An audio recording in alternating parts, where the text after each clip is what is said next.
Bonjour à tous, j'espère que vous allez bien. Donc aujourd'hui je vous retrouve dans une nouvelle vidéo qui va être une revue full revue parce que j'ai lu pour vous 5 ouvrages qui ont été primés cette année comme vous avez pu le voir dans le titre. Alors, pas quelqu'un qui suit forcément les actualités littéraires dans le sens où je suis pas forcément les livres primés, c'est pas quelque chose qui va m'influencer dans mes choix de lecture.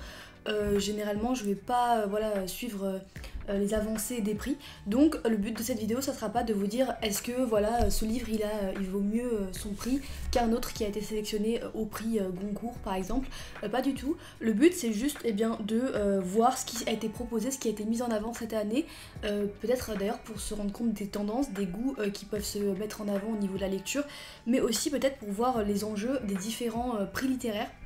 Ça peut être intéressant parce que si jamais, imaginons, un des livres que je vous ai montré vous a plu, vous a intéressé, vous pourrez vous dire à l'avenir, eh bien il a été sélectionné par tel prix, au vu de leurs affinités, peut-être que le prix prochain pourra me plaire et donc vous diriger plus facilement vers cette sélection-là, en fait faire confiance au choix qui a été proposé. Le premier que j'ai lu c'est Giono Furioso, donc qui est aux éditions Stock d'Emmanuel Lambert et qui a reçu le prix Femina pour les essais. Le prix Femina c'est un prix qui a été créé en 1904 par un ensemble de magazines et de revues et de périodiques en opposition au prix Goncourt qu'elle jugeait alors trop sexiste parce qu'il y avait un homme qui avait été primé face à une femme qui était jugée comme la favorite. C'est un prix qui est décerné par un jury exclusivement féminin. Giono Furioso je l'ai acheté quand j'avais visité les locaux d'Hachette. J'aime beaucoup Giono, c'est un auteur que j'affectionne beaucoup et c'est vrai que cette année il a été beaucoup mis en avant puisqu'il y a une exposition qui a été faite au Mucem à son sujet. En découvrant cet ouvrage, en feuilletant cet ouvrage, je me suis rendu compte qu'en fait Emmanuel Lambert avait participé à l'élaboration de cette exposition, d'où cet écrit. Alors cet écrit est un peu particulier, c'est entre la biographie et l'essai, la réflexion sur un auteur, puisque à travers ce roman, Emmanuel Lambert en fait va faire un écho entre son rapport de lectrice vis-à-vis de Giono et la vie de Giono. Elle va raconter sa vie, elle va raconter des bribes de vie, ce qu'elle a vécu, comment elle a ressenti les choses et à partir de quelle étape elle a commencé à rencontrer Giono. Et en parallèle, elle va faire une espèce de biographie de la vie de Giono, les différentes étapes par lesquelles il est passé. Et le but en fait c'est de réintroduire Giono par rapport à des codes différents. Si vous connaissez pas Giono, c'est un auteur qui est assez mis en avant pour son côté littérature provençale qu'on associe par exemple beaucoup à Marcel Pagnol. Voilà l'idée de mettre en avant la nature, les grillons, Marseille, tout ça, tout cet esprit de la province du sud, c'est vraiment des enjeux qui sont des codes qui sont associés à Giono et d'ailleurs c'est un auteur qu'on associe à la littérature provençale. Moi en tant que lectrice qui apprécie Giono, c'est pas forcément ça qui m'a toujours plu. Chez Giono, ce qui m'intéressait, ce qui me faisait vibrer chez lui, c'était plus son rapport à la nature, ce rapport en fait, cette confrontation entre l'homme et la nature et la façon dont il exprime l'évolution de l'homme, la réflexion des hommes, le sentiment des hommes à travers l'expression, l'évolution de la nature, cette pureté dépeinte en fait à travers les saisons, l'évolution des choses, c'est ça qui m'a plu et c'est quelque chose que je rassocierais plus à Genevois. Mais ici, Emmanuel Lambert, elle prend un parti totalement différent, comme vous pouvez le voir avec le titre Giono Furioso. En fait, elle veut montrer que contrairement à ce qu'on peut croire, Giono n'est pas si représentatif de la Provence comme on pourrait l'imaginer, qu'en fait à travers ses textes, il déclame beaucoup de violence, il exprime beaucoup de violence, une haine de l'homme, ses peurs, ses rapports à sa sexualité, ses rapports à sa famille, son dégoût pour sa mère. Et toutes ces choses-là, en fait, c'est des choses qui ont été évacuées au profit de son côté provençal. Et aussi, elle explique aussi que c'est dû au succès qu'il a tout de suite connu et qu'il a toujours eu. C'est un auteur, en fait, qui n'a pas vécu le succès a posteriori, en fait. Et c'est ça qui a participé à ériger un mythe autour de lui qui, parfois, en fait, va venir adoucir, venir atténuer d'autres traits de son texte qui, pourtant, sont tout aussi profonds et qui participent, en fait, à créer un mythe à élaborer, un récit vraiment qu'on pourrait qualifier de chef-d'œuvre. Le fait qu'elle rapproche sa vie, son rapport de lectrice à Giono, j'ai pas trouvé ça forcément nécessaire, fondamental, mais je pense que c'est assez intéressant peut-être pour certains de se projeter à travers elle. C'est aussi un moyen aussi d'humaniser l'auteur, de le reconstruire, de le détacher de cette figure de papier et de lui apporter un peu plus de coffre, donc je pense que c'est pour ça qu'elle a fait ça. Ça crée quelque chose de très hybride et elle explique aussi que comme elle a participer à la création de l'exposition au Mucem, eh bien elle avait besoin de ce texte pour pouvoir en fait offrir autre chose qu'une exposition, pour pouvoir montrer quelque chose de plus personnel. Ses propos étaient vraiment justes, ce qui aussi permet d'entamer une réflexion sur la question en fait de la légitimité des théories et des essais qui sont effectués face à des auteurs. Souvent on va avoir des idées sur des auteurs parce qu'on va être influencé par nos profs, par les idées reçues, par les essais qu'on a pu lire, mais en fait elle, par son texte, elle montre bien qu'en fait, elle a toujours essayé de faire passer sa sensibilité et sa conception des choses avant les idées qu'on pouvait avoir sur Giono. Donc c'est une sorte de portrait intime qui, en fait, montre l'obscurité de Giono et par cela fait rayonner toute la splendeur de son talent. Et donc vraiment, je vous le conseille, j'ai vraiment bien aimé. Au niveau du style, ça reste assez facile, assez accessible à lire. Le fait que ça soit un entre-deux entre la biographie et l'intime, ça permet aussi voilà, comment dire, vulgariser en fait ce qu'elle essaye d'exprimer et donc de rendre accessible ses propos. Donc je pense que c'est quelque chose que vous pourriez lire même si vous n'êtes pas un adepte d'essais. Bien au contraire, c'est pas du tout pédant ou très théorique comme certains essais peuvent l'être. Le second ouvrage que j'ai lu, c'est La Panthère de neige de Sylvain Tesson, qui a reçu le prix Renaudot. Le prix Renaudot, c'est un prix qui a été inventé en 1926 par un ensemble de journalistes, il me semble, et qui a été créé en fait en parallèle, encore une fois, du prix Goncourt par des gens qui attendaient en fait le prix Goncourt. Donc sans être l'équivalent du prix Goncourt, on va dire que c'est en sa suite logique. C'est comme qui dirait son complément naturel en fait. Donc là, pour cette année-ci, ils ont sélectionné La Panthère des Neiges, donc aux éditions Gallimard. La Panthère des Neiges, c'est quelque chose que j'ai beaucoup vu à la fois sur Instagram et aussi dans les librairies, donc je pense que c'est un ouvrage qui a été aussi beaucoup apprécié des libraires. La raison pour laquelle je m'étais pas dirigée de prime abord vers ce texte, c'est parce que ça me faisait beaucoup penser par le résumé à un autre texte que j'ai lu et dont je vous ai fait la revue sur Instagram, qui s'appelle La Bête creuse, qui est un ouvrage québécois que j'avais lu cet été, il me semble, oui voilà. En discutant avec un libraire, quand j'étais en week-end à Bordeaux, d'ailleurs la librairie est vraiment sympa, je vous la mettrai également dans la barre d'infos, et bien je me suis aperçue que ça n'avait rien à voir et c'est ce qui m'a tenté à le prendre pour cette sélection d'ouvrages pour les livres primés. Donc La Panthère des Neiges, ça raconte l'histoire de Sylvain Tesson qui est en fait un écrivain qui écrit majoritairement sur la nature et sur ses rapports au voyage et qui va décider, donc cet écrivain Sylvain Tesson va décider de partir à l'aventure au Tibet pour rencontrer la Panthère des Neiges et il va s'associer avec un photographe qui s'appelle Vincent Munier, donc qui est un photographe professionnel de la faune et de la flore pour partir à la recherche de la Panthère des Neiges. Alors à la différence de beaucoup de photographes, Vincent Munier lui ne va pas faire ça avec voilà, une carte, des puces, des notations. En fait il va vraiment traquer l'animal, rester des jours et des jours dans la forêt, rester des jours et des jours dans la montagne en espérant peut-être pouvoir le voir et donc c'est autour de cette question de l'attente qu'on va rencontrer la panthère. À la fois on est dans cette recherche de la panthère, dans cette attente de l'animal et donc dans cette découverte par l'attente d'autres choses, de paysages, d'animaux, de peuples, voilà, de temps. Mais par cette attente en fait on va aussi rencontrer les réflexions de l'auteur et son rapport aux choses, son rapport à l'attente, quelques parties un peu plus intimes, je vais pas tout vous dévoiler non plus. Donc finalement c'est voilà encore une fois un rapport entre l'intime et la nature. Ce texte est vraiment intéressant et j'ai trouvé qu'il était vraiment beau par sa façon dont l'auteur racontait son aventure, racontait sa découverte. C'est très pur, c'est vraiment une description sans cesse de paysages, de temps qui passe. Même si c'est sur des paysages réels, ils sont pas vraiment décrits pour éviter en fait que des braconniers viennent traquer après eux la Panthère des Neiges.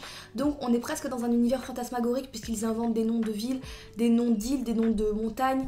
Il y a une carte qui est inventée également. Et donc voilà, on est presque entre l'entre-deux, entre le réel et quelque chose d'un peu invraisemblable. D'autant plus qu'on rencontre une Panthère des Neiges. Voilà, c'est un animal quand même qu'on n'a pas l'occasion de rencontrer et on la rencontre dans toute sa splendeur sauvage et c'est toute cette rencontre en fait, c'est vraiment l'histoire d'une rencontre entre un homme et une panthère à travers la photographie, à travers l'écriture, à travers cette retranscription et j'ai trouvé que c'était vraiment très beau. Le découpage est aussi intéressant, à chaque fois en fait c'est des chapitres qui sont très succincts, qui font peut-être comme 3-4 pages et qui sont tout le temps entrecoupés par des thèmes. C'est aussi sectionné en parties l'approche, le parvis et l'apparition. Et donc voilà, les pages à chaque fois, les chapitres font à chaque fois entre 3 et 5 pages, ce qui crée en fait vraiment une notion du temps qui passe, de l'évolution des choses et de la réflexion et de l'avancée des personnages. On a vraiment l'impression de suivre par ce chapitrage l'auteur et le photographe avec eux, d'être derrière eux avec notre sac à dos et avec notre équipement. Donc ça c'est vraiment bien. Il y a aussi des rapports avec le peuple, mais c'est vraiment beaucoup, enfin dans le sens où ils rencontrent des personnes qui vivent au Tibet, mais c'est quand même beaucoup plus centré sur la nature et les animaux. Et c'est aussi tout un enjeu, toute une réflexion, toute une question sur le rapport à la nature, sur finalement la suffisance de l'homme, cet égocentrisme qui l'a poussé à un tel extrême qu'aujourd'hui en fait on est en train de faire disparaître toutes les espèces. J'ai trouvé que c'était assez intéressant de voir que dans pas mal des ouvrages que je lis en ce moment, cette question de l'écologie elle devient de plus en plus fondamentale et de plus en plus ancrée dans la question en fait, dans les réflexions, dans les sensations, dans les émotions des gens. Alors, c'est un texte, je pense, qui sera peut-être moins accessible que l'autre, dans le sens où, parce que le travail sur le style est plus recherché, parce que c'est une prose qui est plus poétique, c'est un livre qu'il faut apprécier pour sa verve, donc c'est un livre à lire doucement, c'est un livre que oui on lit pour suivre l'aventure, mais aussi pour la beauté du texte. Donc moi c'est le genre de livre que j'apprécie particulièrement, mais je pense que voilà c'est le genre de livre qu'on lit doucement, qu'on lit au fur et à mesure. Le chapitrage nous aide, participe en fait à créer ce temps d'attente, ce temps de repos. On le lit presque comme des préceptes. Il y a beaucoup de réflexions autour du taoïsme aussi à l'intérieur de l'ouvrage, parce qu'ils sont au Tibet fatalement. Donc vraiment c'est un récit vraiment intéressant, vraiment complet, que j'ai pris beaucoup de plaisir à lire et que je vous conseillerais également. Alors, le troisième ouvrage que j'ai choisi de vous présenter, c'est Les Vermeils. Donc comme vous pouvez le voir, c'est une BD. Cette année, je suis pas allée au festival d'Angoulême, mais j'avais quand même envie de me rapporter quelque chose, donc j'ai regardé la sélection qui avait été proposée sur le site et j'ai choisi celui-ci. Cet album a reçu le prix des écoles mais aussi le prix de la découverte au festival d'Angoulême. C'était également le cas de Crevette que j'avais sélectionné l'année dernière et généralement je suis assez sensible à ces genres de prix là, puisque ça fait 2 ans de suite qu'en fait que je me dirige vers cette sélection. Les Vermeils, ça raconte l'histoire d'une petite fille, une petite blondinette qu'on voit juste ici, je sais pas si vous serez capable de voir d'ici, qui part camper avec ses parents, son père, sa mère et son père, sa belle-mère et les 2 filles de sa belle-mère. Et puis elle se prend l'idée de disparaître, d'aller fuguer entre guillemets, c'est-à-dire qu'elle boude un peu ses parents et qu'elle décide de se promener. Elle décide de prendre son petit baluchon et de partir à l'aventure dans la forêt. En chemin, elle rencontre 2 petits personnages, 2 petits gnomes, 2 petits nains. Elle ne sait pas exactement, elle décide de les suivre et elle va découvrir un nouveau monde, un nouvel univers où vivent pas mal d'animaux, donc c'est des animaux qui sont humanisés, donc qui peuvent parler, etc., comme dans beaucoup de BD. En partant à la rencontre de ses habitants, elle va décider de partir à l'aventure avec eux et de les aider à libérer d'autres personnes donc, qui vivaient à l'origine dans le village et qui ont été capturées et condamnées, emprisonnées par un roi d'un royaume voisin qui est un gros chat. Ce qui fait la particularité je trouve de cette BD, de cet album, c'est vraiment le style. C'est un style voilà, dans des tonalités très pastel, c'est très pur, c'est très doux. C'est assez particulier parce que voilà, c'est un mélange en fait dans le dessin entre aquarelle et esquisse un peu plus précise. En fait les personnages généralement sont assez affirmés quand le paysage de fond est toujours en aquarelle et toujours en fait un peu flou, ce qui donne cet aspect presque rêvé, presque bucolique à l'histoire. C'est quelque chose que j'ai beaucoup aimé, j'ai pris beaucoup de plaisir à rentrer dans l'univers de Camille Jourdi, donc ça pareil je vous le conseillerais également. Je suis désolée d'ailleurs pour le bruit infernal, c'est ma machine à laver qui braille. Le suivant que j'ai lu s'appelle Par les routes de Sylvain Prudhomme et cette fois-ci il est aux éditions L'Arbalète Gallimard Roman. C'est un ouvrage encore une fois qui a été sélectionné par le prix Femina, mais cette fois-ci dans la catégorie roman, quand Giono Furioso avait été sélectionné dans la catégorie essai. Par les routes, ça raconte l'histoire d'un homme, un écrivain qui décide de déménager, de partir dans une ville dont on ne connaît pas vraiment la localisation en fait. On sait juste qu'elle commence par un V et qu'elle réside en France. Donc il décide de changer d'endroit, peut-être parce qu'il n'a pas d'attache là où il est, qu'il n'a pas de raison de rester. Au début de l'histoire, dans la façon dont il est présenté, on voit que c'est un homme en fait qui n'aime plus, qui n'a jamais aimé, ou en tout cas qui a perdu cet intérêt pour l'amour, que plus il a vieilli et moins il a trouvé cet attrait-là.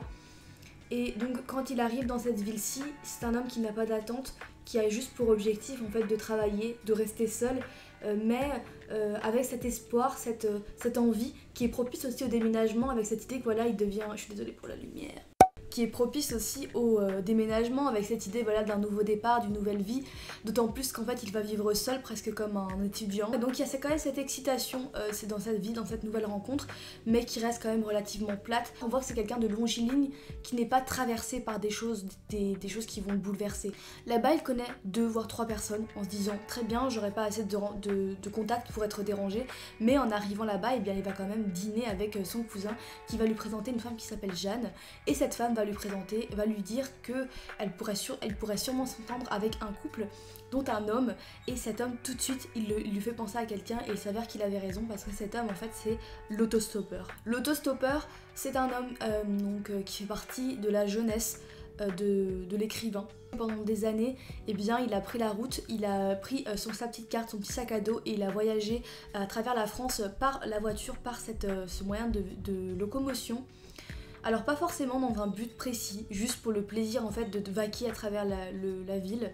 Même pas la ville encore, même plus pour faire de la route à travers les autoroutes, et surtout dans cette envie de rencontrer des gens, de rencontrer d'autres personnes, de saisir des moments, voilà, des bribes avec des gens qu'on n'aurait pas eu l'occasion de rencontrer. Et c'est vraiment dans cette gratuité de l'instant que se définit l'autostoppeur. Donc ils vont se revoir, et donc l'écrivain va rencontrer l'autostoppeur, mais également la femme de l'autostoppeur qui s'appelle Marie, et leur jeune fils qui s'appelle Augustin. Ça va être une rencontre de cette petite famille qui au début peut-être va lui renforcer son sentiment de solitude, mais pour l'autostoppeur ça va être comme un déclic. Putain mais il y a toute la France et la Navarre qui fait du bruit là, c'est pas possible, je vais péter un câble. Est-ce que c'est le moment de faire de la scie, tu sais ?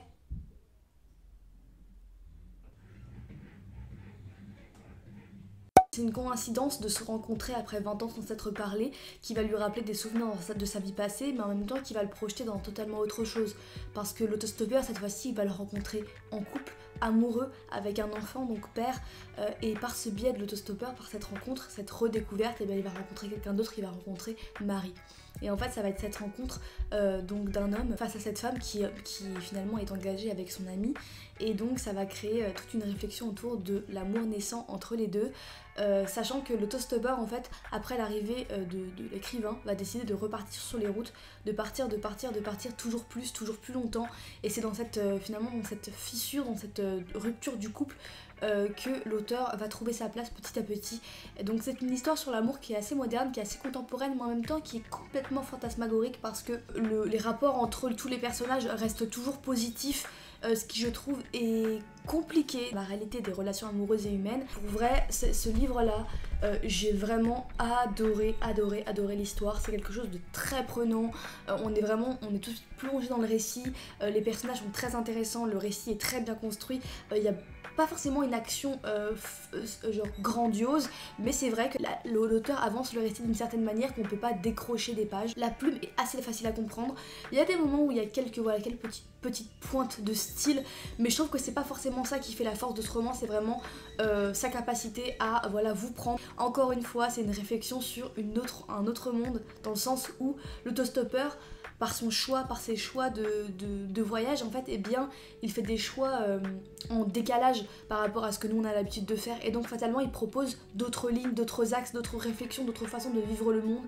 Et c'est sur cette piste-là finalement que va se créer l'amour entre Marie et l'écrivain. Je pense que parmi tous les récits, c'est celui dont j'ai le plus apprécié l'histoire. Vraiment c'est hyper prenant, je saurais pas comment vous expliquer, mais vraiment j'ai beaucoup aimé.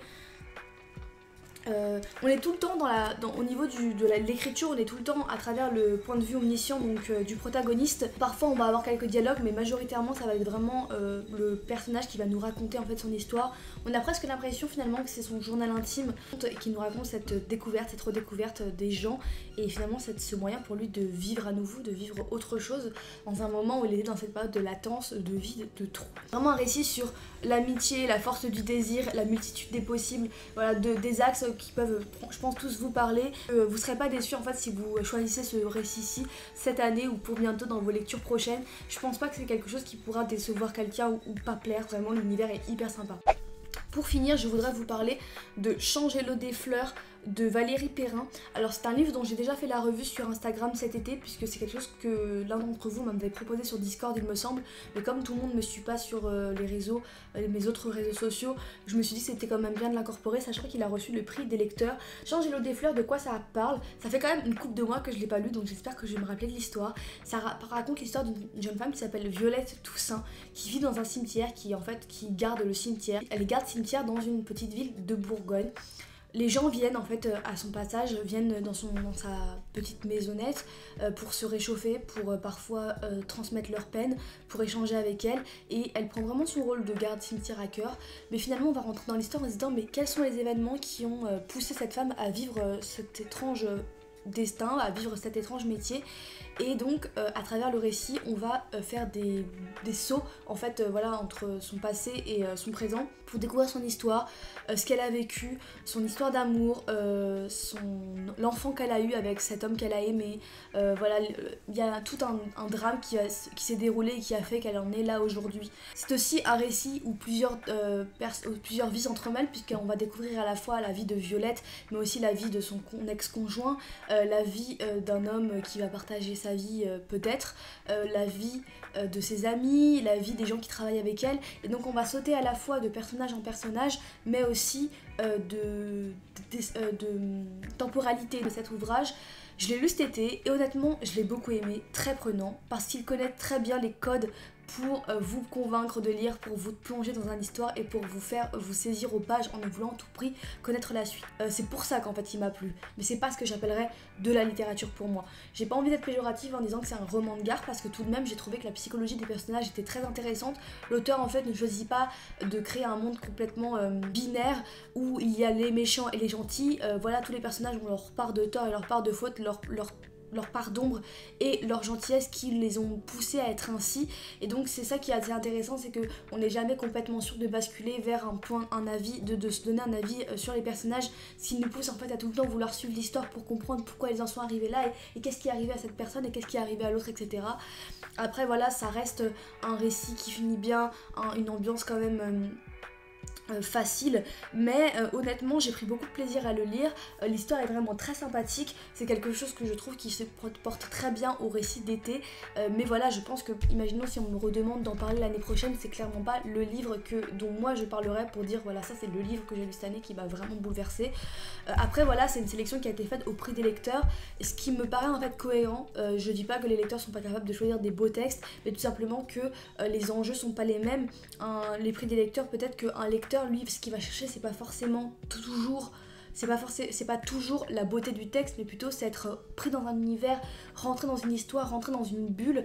Et ça franchement Valérie Perrin s'en charge très bien, elle est très douée pour ça. Si vous lisez peu, que vous êtes peut-être un peu frileux, de commencer par des textes un peu plus littéraire dans la plume, je pense que c'est vraiment un texte pour lequel vous pouvez commencer, dans lequel vous pourrez sauter sans problème. Donc voilà, ça c'est l'ensemble des livres que j'ai lus pour cette spéciale édition donc, de revue sur les choses primées. Ce que j'en retiens franchement, c'est que même si voilà, je ne me serais pas dirigée forcément sur des livres primés, c'est pas quelque chose qui va, on va dire, influencer mon jugement. J'ai quand même choisi des livres qui me plaisaient moi, j'ai pas cherché forcément à aller vers tous les livres primés qui existaient, donc ça m'a pas forcément fait sortir de ma zone de confort, mais comme vous avez pu le voir dans mes revues, j'ai toujours été assez contente de ce que j'ai pu lire. Un gros coup de cœur, comme je vous l'ai dit, sur Par les routes, qui a été franchement, je pense, mon favori.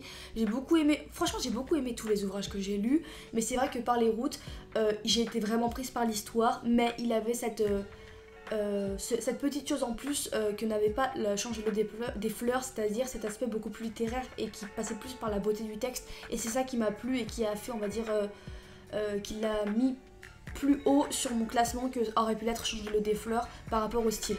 Mais dans l'ensemble, j'ai vraiment aimé tous les ouvrages que j'ai lus. J'ai été déçue par aucun de ceux que j'ai lus, donc je pense qu'en fait finalement aller vers le choix d'une majorité, c'est souvent ne pas être déçu. En tout cas pour cette année, c'est si je ne l'ai pas été. Je ne pourrais pas vous dire qu'encore une fois si voilà, est-ce que ces livres ils valaient plus le coup que d'autres qui ont été mis dans la sélection, parce que moi je suis pas les prix, l'évolution des prix. Là je me suis mis vraiment à la place d'un lecteur classique qui va juste entrer dans une librairie, regarder une petite une petite étiquette et se dire tiens ça a l'air bien, ça a été primé, pourquoi pas l'essayer. Agréablement surpris par le prix Femina, je devrais vous dire, parce que c'est vrai que j'avais peu d'attentes par rapport à ça, je pensais que c'était juste un prix de magazine et finalement vous voyez la sélection m'a beaucoup plu. Je pencherai à l'avenir sur ce prix-ci. Dites-moi dans les commentaires si vous avez lu cette année des choses qui ont été primées, si elles vous ont plu ou pas et pourquoi, ou peut-être est-ce que vous avez eu des regrets sur la sélection, est-ce qu'il y a des livres que vous auriez aimé voir mis en avant mais qui n'ont pas été le cas finalement. C'est tout pour cette vidéo, j'espère qu'elle vous a plu, merci de l'avoir visionnée, d'avoir passé un petit moment avec moi. Si vous ne me connaissez pas, je m'appelle Aude de la chaîne Aude à la joie et à toutes les semaines je vous propose des vidéos autour de la littérature que j'essaye de rendre un peu attrayantes. Donc j'espère que vous avez passé un bon moment avec moi et en attendant une prochaine vidéo, je vous embrasse. Ciao.